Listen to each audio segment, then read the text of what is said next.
नमस्कार, मैं रविश कुमार। आइए जानते हैं देश दुनिया की तमाम बड़ी खबरों को सिर्फ 10 मिनट। भारत में पहली बार मुस्लिमों की जातिवार गणना होगी, जिससे पसमानदा मुसलमानों की स्थिति सामने आएगी। यह कदम मुस्लिम वोट बैंक की राजनीति पर असर डाल सकता है और पसमानदा वर्ग को उचित प्रतिनिधित्व देने की दिशा में अहम माना जा रहा है।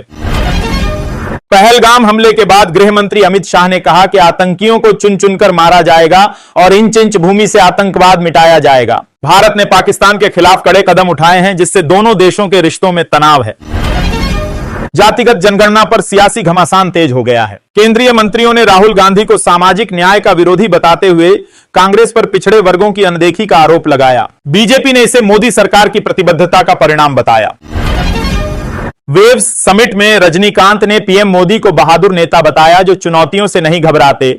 पहलगाम हमले पर उन्होंने सख्त संदेश दिया। मुकेश अंबानी ने 142 करोड़ भारतीयों के एकजुट समर्थन की बात कही। सम्मेलन में कई फिल्मी हस्तियां शामिल रहीं।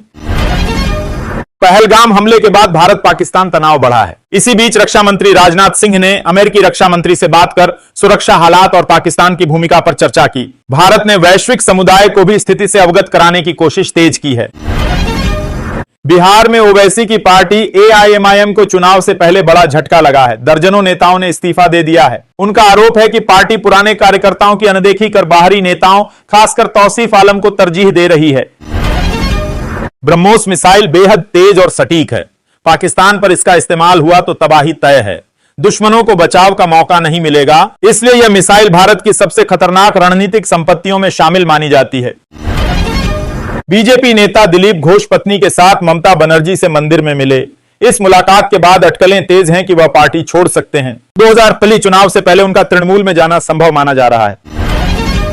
संजय राउत ने कहा कि पहलगाम आतंकी हमले से ध्यान भटकाने के लिए केंद्र सरकार ने जाति जनगणना का मुद्दा उठाया। उन्होंने केंद्र पर गंभीर आरोप लगाते हुए इसे जनता की भावनाओं से खिलवाड़ बताया।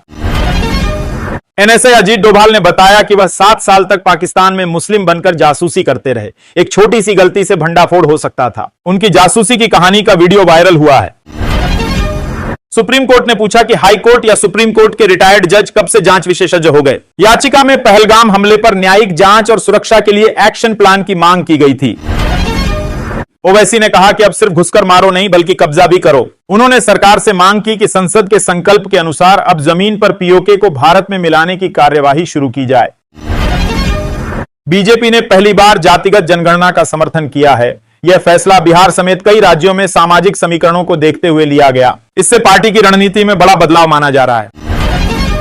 सुप्रीम कोर्ट ने विकलांगों और एसिड अटैक पीड़ितों के लिए डिजिटल सेवाएं सुलभ बनाने के निर्देश दिए। केवाईसी नियमों में संशोधन का आदेश दिया ताकि इन्हें डिजिटल पहचान के लिए भटकना न पड़े। भारत के एक्शन के डर से पाकिस्तान अमेरिकी राष्ट्रपति ट्रंप के सामने गिड़गिड़ाने पहुंचा। उसे भारत के संभावित हमले की चिंता है और आतंकियों पर भारत की कार्रवाई से वह घबराया हुआ है।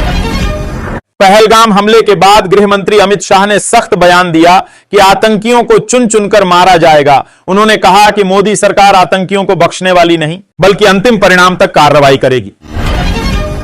भारत पाक तनाव के बीच चीनी राजदूत ने पाक पीएम से मुलाकात की और हर संभव मदद का आश्वासन दिया। यह क्षेत्रीय स्थिरता के नाम पर किया गया, लेकिन इसके पीछे सैन्य समर्थन की आशंका जताई जा रही है।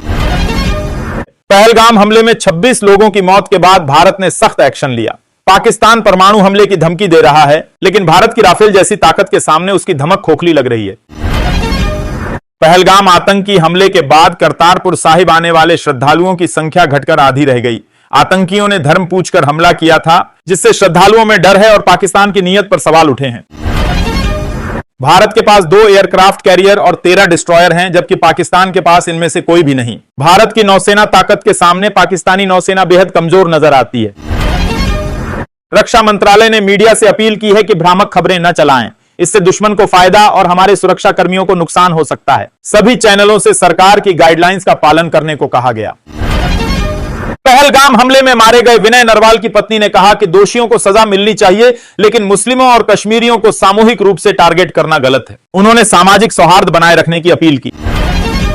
पहलगाम हमला करने वाले आतंकियों ने पहले भी गैर कश्मीरियों को निशाना बनाया था। यह वही मॉड्यूल है जिसने जेडमेड सुरंग पर हमला कर 7 लोगों की जान ली थी। खुफिया एजेंसियों को इसकी जानकारी पहले से थी। पहलगाम हमले के बाद भारत ने समुद्र में युद्धपोत तैनात किए हैं। नौसेना की इस कार्रवाई का मकसद दुश्मन को चेतावनी देना और समुद्री सीमा की सुरक्षा सुनिश्चित करना है। रेवंत रेड्डी ने जाति जनगणना के लिए तेलंगाना मॉडल अपनाने का सुझाव दिया। उन्होंने कहा कि पारदर्शी तरीके से जाति गणना होनी चाहिए और इसके लिए मंत्रियों का समूह बनाकर कार्य किया जाना चाहिए। असम के मुख्यमंत्री हेमंत बिस्वा शर्मा और महाधिवक्ता ने हाई कोर्ट बार एसोसिएशन से इस्तीफा दिया, जिससे राज्य की न्यायिक राजनीति में खलबली मच गई है। हाई कोर्ट परिसर स्थानांतरण विवाद इसका मुख्य कारण बना है। पाक मंत्री मरियम औरंगजेब ने भारत को युद्ध की धमकी दी है। वह नवाज शरीफ की करीबी मानी जाती हैं। यह बयान भारत पाक तनाव के बीच पाकिस्तान की गीदड़ भभकी मानी जा रही है। सुप्रीम कोर्ट ने याचिकाकर्ता को फटकारते हुए कहा कि सेना का मनोबल तोड़ने वाले तर्क न दें। पहलगाम हमले की न्यायिक जांच की मांग पर कोर्ट ने कहा कि यह सरकार और एजेंसियों का दायित्व है। जांच में सामने आया कि आतंकियों ने बैसरन में हमले के दौरान गेट ब्लॉक कर दिए थे, जिससे पर्यटक फंस गए। चश्मदीदों के अनुसार आतंकी सुनियोजित तरीके से कत्लेआम को अंजाम देने आए थे। बीजेपी नेता धर्मेंद्र प्रधान ने कांग्रेस पर जातिगत आरक्षण विरोधी मानसिकता का आरोप लगाया। उन्होंने कहा कि गांधी और आंबेडकर नहीं होते तो आरक्षण की व्यवस्था ही न बनती। कांग्रेस का जाति जनगणना विरोध दोहरा चरित्र है। 22 अप्रैल को हुआ पहलगाम हमला हमास जैसे पैटर्न पर आधारित था। यह हमला मंगलवार को हुआ, जिस दिन अक्सर इस्लामिक आतंकी हमले होते हैं। पाक सैनिक एलओसी पर लगातार संघर्ष विराम तोड़ रहे हैं। रजनीकांत ने मोदी को फाइटर बताया और कहा कि वह कश्मीर में शांति लाएंगे। उन्होंने पहलगाम हमले की निंदा की और कहा कि अब आतंकियों के खिलाफ निर्णायक कार्रवाई का समय है। एनआईए की जांच में सामने आया कि 4 ओवरग्राउंड वर्कर्स ने पहलगाम समेत 4 जगहों की रेकी की थी। आतंकियों को इन्हीं ने मदद दी, जिससे हमला सुनियोजित और सफल हो सका। कुल 20 ओजीडब्ल्यू की पहचान हुई। भारत सरकार ने पाकिस्तानी नागरिकों को भारत छोड़ने के लिए अटारी वाघा बॉर्डर से वापसी की समय सीमा बढ़ा दी है। पहले डेडलाइन 30 अप्रैल थी, अब नया आदेश अगले निर्देश तक लागू रहेगा। भारत ने अमेरिका को स्पष्ट संकेत दिए हैं कि वह पहलगाम हमले का करारा जवाब देगा। अमेरिका ने दोनों देशों से संयम बरतने की अपील की है, लेकिन भारत की मंशा साफ दिखाई दे रही है।